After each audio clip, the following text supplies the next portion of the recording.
Vice, habari ya saizi? Safi kabisa. Nashukuru Mungu. Hongera kwa kuchangia damu na kuwa miongoni mwa watu na wewe pia ambao unarudisha kwa jamii. Ni fahari kiasi gani kama kiongozi unaona management nzima ya Young Africans ukiwakilishwa na wewe, lakini pia mashabiki na wenyewe pia wanaguswa kwenye jambo hili la kuchangia damu? Kwanza mimi nishukuru na kuipongeza klabu yangu ya Young Africans kwa kuhakikisha tunaendeleza jambo hili katika kila msimu kwa kurejesha kwa jamii.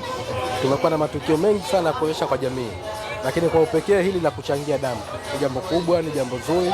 Tunatambua mahitaji ya damu ni makubwa nchi nzima, na sisi kwa nafasi yetu tunajua mikoa mingine wanachama wanafanya, lakini hapa Dar es Salaam hapo ndio makao makuu tunafanya jambo hili kuhakikisha kwamba tunashirikiana na jamii. Tunatambua kuna Watanzania wengine ambao wanatamani wawepo hapa, hawana nafasi hiyo, wanahitaji damu. Tunakwenda kuwasaidia kwa kuwapa damu. Kwa hiyo mimi najisikia fahari kwanza kama kiongozi kwa klabu yangu kufanya hivi, lakini mimi mwenyewe bahati nzuri namshukuru Mungu, mimi ni mchangiaji mzuri wa damu. Kila mwaka nachangia katika vile vipindi ambavyo natakiwa kuchangia, na nafanya hivyo kwa sababu ni mahitaji makubwa yapo kama nilivyosema ya damu, na naona ni jambo jema kuendelea kujitoa kwa jamii yetu. Mwitikio ni mkubwa hasa kuelekea kwenye kilele cha wiki ya wananchi. Ni fahari kiasi gani kama uongozi mnaona ni Young Africans ijayo yenye faida, lakini pia vile vile inaonyesha kwamba wananchi pamoja na uongozi wao wako jambo moja? Moja kati ya jambo ambalo mashabiki wanachama wetu mimi huwa wananivutia na kunifurahisha ni muitikio wao kwenye mambo ambayo yanahusisha klabu yao, hasa katika kutoa kwa jamii. Na watu wa Dar es Salaam wamekuwa wakitupa taarifa hiyo kila msimu kwamba Young Africans tumekuwa tukiongoza katika kuchangia damu katika kila matukio yetu ambayo tunahamasisha watu wachangie damu. Tumekuwa tukiwa wa juu. Nadhani miaka miwili nyuma tumewahi kupata tuzo kwa kuwa miongoni mwa wachangia damu wakubwa Young Africans. Kwa hiyo inaonyesha kwamba watu wetu wanaitikia, lakini wanajali kwa kuupa heshima mchezo wa mpira wa miguu, kwa kuheshimisha kwamba unakuwa sio tu wa dakika 90, lakini unahusika katika sehemu zote za jamii yetu.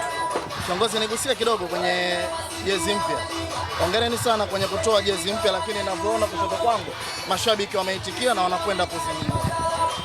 Mashabiki wetu hawajawahi kuiacha nyuma jezi yao, lakini msimu huu wanatoa jezi ambayo ni kubwa, jezi nzuri, jezi yenye hadhi zaidi ya thamani ambayo watailipia.